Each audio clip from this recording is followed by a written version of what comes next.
아버지, 은혜와 사랑을 감사합니다. 저희들에게 귀한 날을 허락하시고 새벽 미명부터 오후 이 시간까지 주님의 거룩하신 이름을 찬송하며 예배를 드릴 수 있도록 우리에게 귀한 날을 허락하여 주심을 감사합니다. 하나님 아버지, 저희들이 이 세상에 살아갈 때에 두려움으로 이 나그네와 같이 지내는 저희들 되게 하여 주시옵소서. 하나님 아버지, 먼저 저희들이 이 구원받은 하나님의 구원의 은혜에 감사함으로 두렵고 떨림으로 구원을 이루어 나가는 저희들 되게 하여 주시옵소서. 하나님 아버지, 하나님의 자녀로 부름받고 이제는 하나님의 자녀로 살아갈 때에 저희의 죄를 점점 벗어버리고 썩어져가는 옛 구습을 벗어버리고 이제는 온전히 성령의 인도와 주장을 받아 나가는 저희들 되게 하여 주시옵소서. 이제는 또한 이 두렵고 떨림으로 구원을 이루어 나갈 뿐만 아니라 이제는 저희의 중생한 영혼이 자라나는 저희들 되게 하여 주시옵소서. 저희들이 하나님 아버지 저주로 먹었던 신앙에서 이제는 점점 단단한 음식을 먹고 이제는 저희들이 주님을 기쁘시게 하며 사는 저희들 되게 하여 주시옵소서. 그리하여 저희들이 하나님의 말씀에 거하며 또한 예수님의 성품을 온전히 닮아 나가기에 부족함이 없도록 주님 은혜를 베풀어 주시옵소서. 그리하여 이제는 예수 그리스도로 말미암아 살아가게 하시고 이제는 우리의 믿음과 소망이 주께 있음을 알고 또한 하나님 나라의 소망을 두고 사는 저희들 되게 하여 주시옵소서. 하나님 아버지, 오후 이 시간도 저희들 하나님의 말씀을 듣고자 합니다. 이 시간도 주님께서 능력의 손으로 붙들어 주시고 저희들을 주님의 진리 가운데로 인도하여 주시옵소서. 예수님의 이름으로 간절히 기도드리옵나이다. 아멘. 요한계시록 1장 17절 한 절만 보겠습니다. 요한계시록 1장 17절.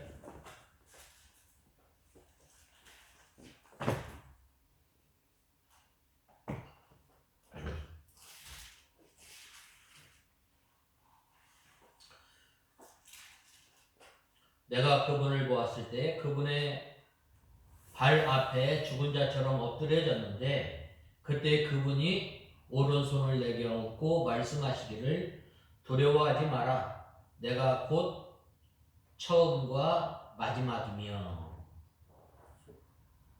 이 예수님께서는 이 처음과 나중이라고 말씀하고 있습니다. 이 사도 바울은 사도 요한은 어떤 사람이었어요? 하나님의 사랑을 가장 많이 받았고 또 하나님의 은혜로 말미암아 이 반모섬에서 된 일, 이제 있는 일, 장차 있을 일에 대해서 이 요한계시록을 기록하였습니다. 또한 이 사도 요한을 통해서 하나님께서 예수 그리스도의 이 구조되심, 말씀이 육신이 되어서 이 땅에 오셔서 우리의 구주가 되어주시고 또한 우리와 함께하였던 그 하나님이심을 밝히 증거하였음을 보게 됩니다. 이렇게 아무리 사도 요한이 하나님의 큰 은혜를 받고 또한 하나님의 큰 은혜를 통해서 이 계시의 말씀 요한복음과 요한 1, 2, 3 이 또 계시록을 기록하였다 할지라도 이 사도 요한 사도 요한을 찾아온 예수님을 만났을 때는 마치 이 죽은 자처럼 엎드려졌다고 말씀하고 있습니다. 그것은 바로 이 사도 바울이 왜 죽은 자처럼 엎드려졌을까? 그것은 바로 자기의 연약함, 자기가 하나님 앞에 감히 설 수 없는 죄인임을 발견하게 되고, 또 이 자기의 모습을 바라보았을 때에 감히 하나님 앞에 바로 설 수 없는 죄인임을 말씀하고 있습니다. 이렇게 죄와 허물로 너무 한심하게 되었기 때문에 엎드려져 죽은 자와 같이 되었다라고 말씀하고 있습니다. 우리는 하나님 앞에 설 때에 감히 설 수 없는 사람임을 우리는 알아야 해요. 이 사도 요한이 이 예수님께서 오셨을 때에 바로 자기의 죄가 낱낱이 드러나고 감히 하나님 앞에 설 수 없는 이 죽은 자와 같이 죽은 자와 같은 사람이라고 말씀하고 있습니다. 믿음의 이 선진들을 가만히 하나님 앞에 하나님께서 나타나셨을 때에 자기의 연약함, 자기의 부족함, 자기의 죄가 이 하나님의 은혜가 아니면 씻을 수 없는 죄인임을 발견하게 된 거예요. 그래서 예수님께서 사도 베드로를 찾아갔을 때는 주여 나는 죄인입니다. 나를 떠나소서라고 고백하였던 거예요. 창조주 하나님께서 사람의 몸을 이 땅에 입고 오셨을 때에 바로 이 사도 요한이나 사도 베드로에게 찾아갔을 때에 또한 예수님의 제자들에게 찾아갔을 때에 어떻게 된 거예요? 바로 자기의 죄에 낱낱이 드러나게 된 거예요. 그래야였을 때에 바로 죽은 자와 같이 되었다라고 말씀하고 있습니다. 많은 사람들이 자기는 괜찮은 사람인 줄 알아요. 요 정도 살면 착하게 살고 괜찮겠지. 그러나 우리는 날 때부터 죄인이 하나님을 찾을 수 없는 이 부패한 인간임을 알아야 돼.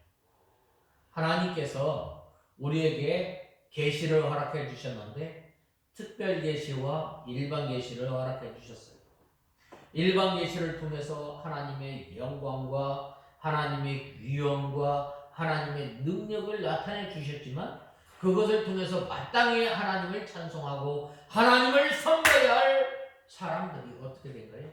바로 이 일반 계시, 모든 만물을 통해서 하나님의 영광을 드러내고 하나님을 찬송해야 할 사람들이 어떻게 된 거예요? 그것을 통해서 우상을 섬기는 거예요. 우상을 섬기는 거예요. 오히려 하나님의 진노를 쌓아나갔던 사람들, 그러한 사람들에게 바로 하나님께서 찾아오시고 하나님께서 만나주심으로 말미암아 어떻게 된 거예요? 나는 죄인입니다. 나는 죄인입니다. 나를 속히 떠나소서. 또 이사야 선지자는 내가 여호와를 보았으니 나는 죽었다라고 고백하였던 것입니다. 우리가 죄 가지고 우리가 죄의 더러움을 가지고 하나님 앞에 나아갈 수가 없는 것입니다. 우리가 이 하나님의 말씀을 대할 때마다, 우리가 하나님의 말씀을 읽을 때마다, 우리가 예배를 드릴 때마다 우리가 어떻게 돼요? 여호와 하나님을 발견하는 저와 여러분이 되어야 합니다. 여호와 하나님을 발견할 뿐만 아니라 오라 나는 곤고한 사람, 나는 하나님의 은혜가 아니면 살 수 없는 사람임을 우리는 알아요. 바로 그러한 사람이 하나님께서 그 사람을 찾아갔을 때 죽은 자와 같이 엎드려지게 됩니다. 우리는 하나님 앞에 겸손할 수밖에 없는 거예요. 아무리 능력이 있다 할지라도, 아무리 그 사람이 하나님의 말씀을 통달하고 깨달았다 할지라도, 아무리 그 사람 믿음이 좋다 할지라도 우리는 하나님 앞에 늘 아무것도 아님을 우리는 알아야 합니다. 이렇게 하나님의 영광이 충만하고 또 이 눈앞에 자기의 정체가 드러나고 빛난 주석 같은 발로 심판하실 것을 깨달았을 때에 주님 앞에 기절하고 또 거꾸러지는 것입니다. 사도 요한과 같은 예수님의 제자도 예수님을 다시 발견할 때 이 거꾸러지지 않을 수밖에 없었던 것입니다. 사도 바울도 마찬가지. 사울도 이 자기가 핍박하였던 그 예수님께서 찾아왔을 때 그 앞에 거꾸러지게 된 거예요. 나와 같이 완악하고 또한 이 하나님의 일에 방해하고 또 예수 믿는 사람들을 핍박하였던 나를 찾아와 주시고 나를 하나님의 백성으로 삼아 주신 그 은혜를 생각할 때 하나님 앞에 거꾸러질 수밖에 없는 거예요. 우리 또한 마찬가지. 우리도 별반 다를 바 없어요. 우리는 어떤 사람이에요? 죄와 허물로 인하여 죽었던 사람입니다. 우리는 하나님을 찾으려야 찾을 수 없고 우리는 하나님 앞에 가까이 나갈 수 없는 존재입니다. 그런데 예수님께서 우리를 위해서 십자가에 못 박혀 죽으시고 또 우리를 하나님의 자녀로 삼아주신 그 은혜가 얼마나 큰지 모릅니다. 그런 우리를 찾아와 주신 것입니다. 이렇게 사도 요한은 예수님의 환난과 어려움에 동참한 사람이며 이렇게 믿음을 지키다가 반모섬에 유배까지 하지 않았어요. 예수님의 제자 가운데서도 가장 사랑받았던 제자인데 예수님의 빛이 자기에게 임하였을 때에 드러나게 되었을 때에 거꾸러져 죽은 상태가 되었던 것입니다. 거꾸러진 그 사도 요한을 향해서 이 예수님께서는 오른손을 얹고라고 말씀하고 있습니다. 오른손을 얹고라는 말은 능력의 주님께서 찾아오신 능력의 주.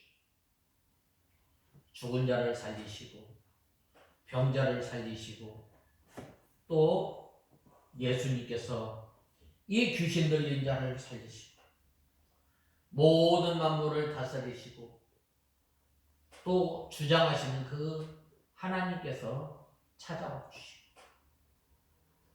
오늘날도 이 능력의 주님 능력에 한이 없으신 예수님께서도 오늘날 우리에게도 찾아와 주시고 오늘날 우리의 이름을 불러주시고 우리에게 구원의 은혜가 임하게 해주시고 얼마나 감사해요. 그래서 우리를 오른손에 얹고 붙들어 주시면서 하시는 말씀 뭐라고 말씀하셨어요? 오늘 본문에 두려워하지 말라. 우리와 함께 해주시겠다는 거예요. 우리를 보호하여 주시겠다는 거예요. 하나님께서 택한 백성들은 하나도 땅에 떨어뜨리지 않고 온전히 다 거두시는 하나님이십니다. 우리를 천국까지 인도하시는 하나님이십니다. 우리가 이 구원받고 하나님의 자녀가 된 것, 우리 믿음의 상태에 있는 게 아니에요. 내가 이렇게 예수 믿어서 구원받을까? 내가 이렇게 죄를 지어서 구원받을까? 이 구원, 하나님께서 보호하신 이 사람의 행위에 있는 게 아니에요. 전적인 하나님의 은혜에 있음을 우리는 알아야 합니다. 그래서 두려워하지 말라고 위로하시고 또한 격려해 주신 것입니다. 바로 그 하나님께서 우리를 격려하시고 우리를 찾아오신 그 하나님께서 구원의 시작과 끝이 바로 예수님께 있음을 말씀하고 있습니다. 로마서 11장 36절에 보면 뭐라고 말씀하셨어요? 모든 만물이 주로 말미암고. 자, 한번 보겠습니다. 로마서 11장 36절에 만물이 그분으로부터 나와서 그분을 통하여 그분께 돌아간다. 그분께 영광이 영원토록 있기를 원한다. 옛날 개역 성경에 보면 모든 만물이 주께 나오고 주로 말미암고 주께 돌아간다라고 말씀하셨습니다. 구원의 시작, 구원의 과정, 구원의 결과, 바로 이 예수님께서 시작하시고 구원을 완성하시는 분도 바로 예수님이죠.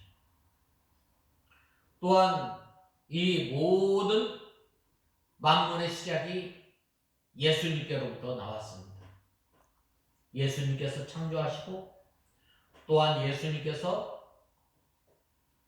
이 재림하실 때 친히 심판하실 것을 말씀하고 있습니다. 바로 이 우리의 구원이, 바로 구원의 시작이 예수님이심을 우리는 알아야 합니다. 나중까지 우리의 구원을 이루어 주실 분도 예수님이시라는 거예요. 이렇게 사도 요한이 자신의 참 모습을 볼 때에 비참하고 한심한 상태를 깨닫고 예수님 앞에 거꾸러졌지만 이 사도 요한의 구원을 예수님께서 책임져 주시고 이루어 나갈 것이라고 위로해 주신 것. 오늘날도 마찬가지입니다. 오늘날 우리가 이 믿음 생활하면서 또한 우리의 중생한 영혼을 통해서 점점 우리의 구원을 이루어 나가고 또한 믿음의 선한 싸움을 싸울 때에 우리가 때로는 이 선한 싸움을 잘 싸우지 못할 때 누가 위로해 주시고 누가 우리에게 힘을 주셔요? 바로 예수님께서 우리에게 이러한 힘을 주시고 능력을 주십니다. 바로 그분이 구원의 시작과 구원의 완성이 바로 예수님께 있음을 말씀하고 있습니다. 이것은 창세전에 우리를 선택하여 주시고 또한 예수님께서 이 땅에 사람의 몸을 입고 이 땅에 오셔서 우리를 위해서 33년 동안 사시며 하나님의 말씀을 온전히 순종하십니다. 예수님께서 나온 지 8일 만에 할례를 받으시고 또 12살에 이 유월절 제사를 드리고 또 이제 예수님께서 이 공생에 하기 전까지 부모님을 공경하며 또한 이 예수님께서 행하신 모든 것이 바로 하나님의 말씀을 이루려 하심이라 라고 말씀하셨고 십자가에 못 박혀 죽으실 때까지 하나님의 말씀을 응하게 하려 하심이라는 삶을 살았던 거예요. 바로 예수님께서 이렇게 온전히 하나님의 말씀을 순종하며 십자가에서 우리의 구원을 완성하셨는데 이제는 예수 그리스도를 믿은 우리가 이 예수님의 의를 덧입어서 우리가 의인이 되었고 하나님의 자녀가 된 거예요. 우리의 노력, 우리의 힘으로 우리가 구원받은 것 아니에요. 그건 전적인 하나님의 크신 능력의 역사로 말미암아 우리가 구원받고 우리가 하나님의 자녀입니다. 그러한 이때에 우리가 어려움을 당하고 우리가 또한 말 못할 그러한 환경에 있을 때 누가 찾아와 주셔요? 바로 처음이요 나중이신 그 예수님께서 우리를 찾아와 주셔서 너희는 두려워하지 말라라고 우리에게 찾아와 주셔서 우리를 위로하시는 거예요. 우리가 이 세상에 살아가면서 많은 어려운 일, 환난을 당할 때에 누구로부터 위로를 받아요? 누구로부터 우리가 힘을 얻나요? 이웃 사람이, 우리 이웃이 그렇게 해줘요? 우리 형제가 그렇게 해줘요? 아니죠. 누가 해주셔요? 처음이요 나중이신 그 예수님께서 우리에게 찾아와 주셔서 능력의 손으로 우리를 붙들어 주시고 우리를 쓰러지지 않게 하여 주시고 또 우리에게 바로 위로의 말씀을 해주십니다. 그리할 때에 우리가 힘이 있는 거예요. 우리가 이 믿음 생활하면서 때로는 참 우리가 광야와 같은 그러한 곤고한 때도 우리가 지나가게 되는 거예요. 바로 그럴 때 어떻게 해주세요? 예수님께서 두려워하지 말라. 이 사도 요한이 지금 어느 때 어떤 환경에 있어요? 지금 이 밤모섬에서 혼자 쓸쓸하게 이제 이 인생의 여정에 이 막을 내리고 있는 이러한 그 시점에서 바로 예수님께서 찾아오시고 내가 너를 구원하였고 내가 이제 너에게 두려워하지 마라. 저 로마 정권의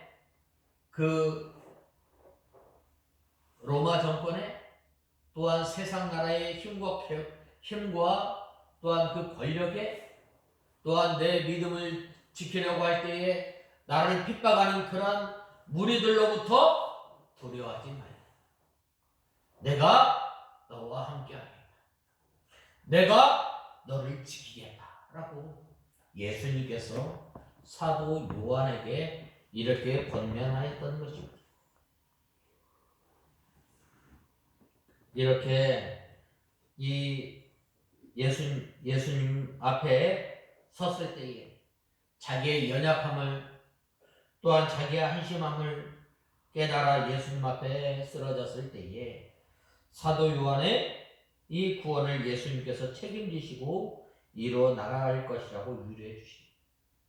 우리가 이 세상에 살아가면서 이 사탄의 밀가부르듯 하는 이러한 그 험한 시험과 환난 가운데서 우리를 지켜주시고 우리가 이 믿음에서 떠나지 않도록 우리를 붙들어주시고 우리를 위로해 주시는 하나님이심을 우리는 알아야 합니다. 예수님이심을 알아야 합니다. 그래서 지금도 붙들어주시고 나중에도 붙들어주시고 쓸 것이니 두려워하지 말고 일어나도록 주님께서 자비로운 음성으로 말씀하십니다. 오늘날도 마찬가지. 오늘날도 우리가 이 믿음을 지키기 위해서 하나님의 말씀을 순종해 나가기 위해서 우리가 어려움을 당하고 우리가 또한 극심한 이 밀가부르듯 하는 이 사단의 공격 가운데서도 우리가 쓰러지지 않고 우리가 넘어지지 않도록 우리를 붙들어 주시고 세워 주시는 그분께서 어떻게 해주시고 오늘 또 우리에게 찾아와 주셔서 위로해 주십니다. 네가 믿음으로 살아갈 때에 두려워하지 말고 하나님의 말씀을 끝까지 붙들고 우리가 싸워나갈 믿음의 선한 싸움을 싸워나갈 수 있도록 우리에게 힘을 주시고 능력을 주시는 그 예수님이심을 우리는 알아야 합니다. 이렇게 주님께서 자비로운 음성으로 말씀하신 것입니다. 오늘 본문 17절에 보면 내가 볼 때에 그 발 앞에 엎드러 죽은 자같이 되었다라고 말씀하고 있습니다. 이는 12절에서 16절까지 묘사한 이 예수 그리스도를 본 사도 요한의 취한 내용입니다. 이것은 누구나 하나님 앞에 선 사람이라면 겪게 되는 것입니다.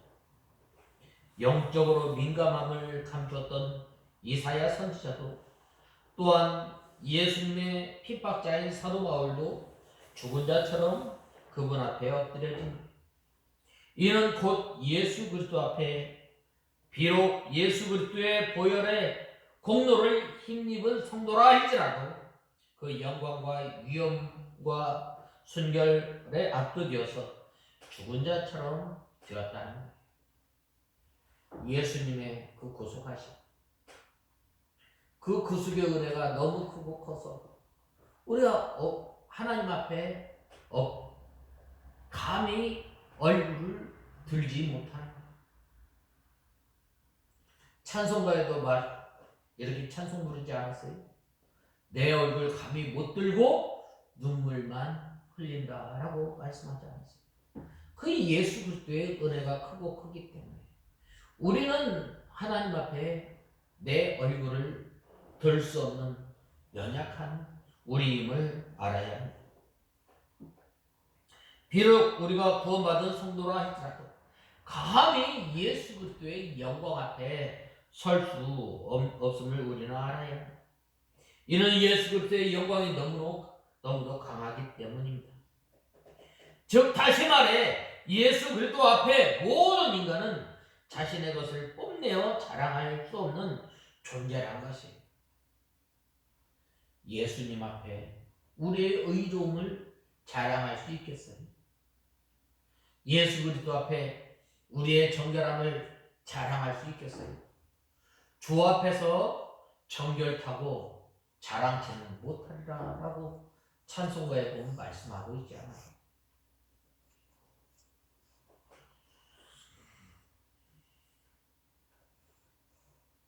오해하지 않기를 바랍니다.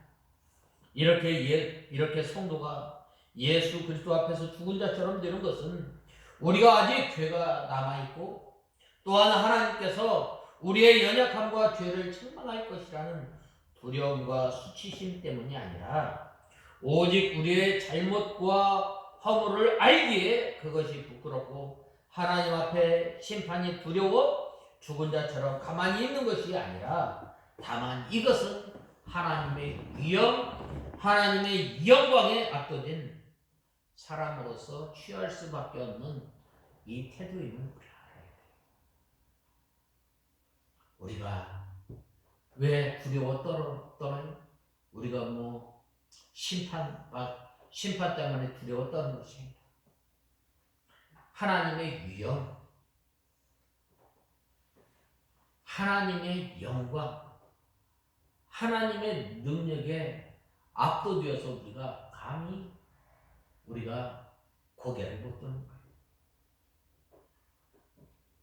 마치 존경할 만한 인물을 만나면 자연히 우리가 고개를 숙여지는 것과 같은 이치입니다. 즉 우리가 예수 그리스도 앞에서 죽은 자들처럼 엎드리는 것은 두려움과 절망과 수치심으로 인한 행위가 아니라 예수 그리스도의 모습에 대한 감탄과 존경과 위엄을 인정하는 거예요. 한마디로 정리하면 바로 이 예배입니다. 이 예배를 통해서 이 하나님의 영광, 하나님의 위엄에 압도되어서 우리가 예배를 드립니다. 또 경배의 행위라는 것입니다. 성도인 우리가 주님 앞에 서서 할 수 있는 행위가 뭐예요? 바로 그분의 지혜와 위엄과 영광을 직접 목도한 사도 요한이 그 해답을 보여주고 있습니다. 그것은 그는 사도 요한은 주님을 뵙고 내가 왜 그리스도인들이 부당한 핍박을 받아야 합니까? 언제 주님께서 재림하십니까? 왜 악인들이 득세하며 성도들은 고난받아야 합니까? 하는 등 인간의 이성으로 이해하지 않은 것을 질문하지 않았습니다. 오히려 그는 하나님께 엎드려 죽은 자처럼 되었을 뿐입니다.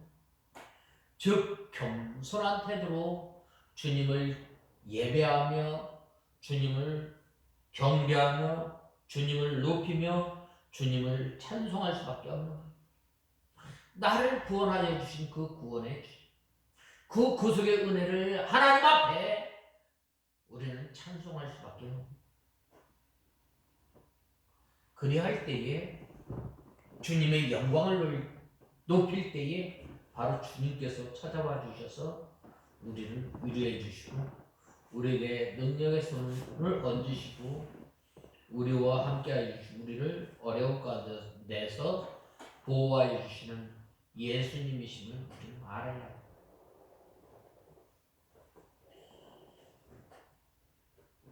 우리가 흔히 하는 말로 내가 주님을 만나면 왜 그렇게 하셨는지 꼭 물어봐야 할 거라고 하면서 현실을 받아들이는 이 자신을 하나님보다 더 높이는 위치, 더 지혜로운 위치에 높이기를 좋아하는 우리가 아니에요. 이것은 교만이며 주님의 영광과 유엄과 지혜와 권능을 믿지 못하는 자들의 소치임을 우리는 알아야 합니다. 우리는 주님 앞에 설 때 우리는 경배와 찬송할 수밖에 없는 것입니다. 그래서 우리는 항상 기도하고 쉬지 말고 기도하고 범사에 감사하며 이는 예수 그리스도 안에서 행하신 하나님의 뜻이라고 하신 그 말씀. 이것은 결코 거짓이나 과장된 표현이 아니라 영적인 이 메시지를 깊이 마음에 새기고 언제 어디서든지 하나님 앞에 서 있는 사람, 오직 예배와 또 찬송을 우리가 이 주님 앞에 돌리는 저와 여러분이 다 되어야 합니다. 오늘 예수님께서 이 사도 요한에게 나타나셨어요. 사도 요한에게 나타나셨는데 바로 어떻게 나타나셨어요? 그분을 보았을 때 우리는 주님의 발 앞에 엎드려 죽은 자 같은 사람이 됩니다. 감히 하나님의 영광과 위엄과 권능 앞에 압도되어서 바로 우리는 주님 앞에 얼굴을 둘 수 없는 우리임을 알아야 합니다. 그래서 이 주님께서 이러한 영광의 주님, 능력의 주님께서 찾아오셨을 때 날마다 우리가 주님을 찬송하며 주님을 두렵고 떨림으로 섬기는 우리가 다 되어야 하겠습니다. 다 같이 기도하겠습니다. 하나님 아버지, 주님의 은혜와 사랑을 감사합니다.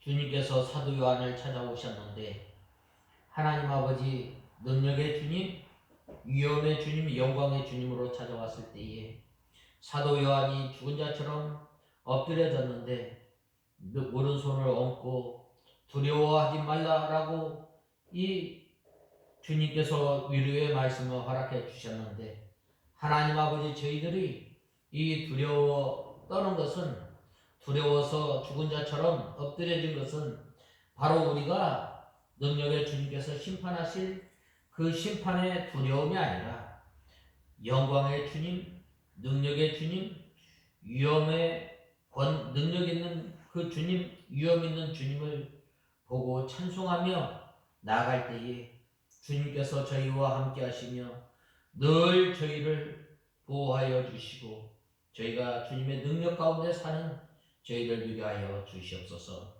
예수님의 이름으로 간절히 기도드리옵나이다. 아멘.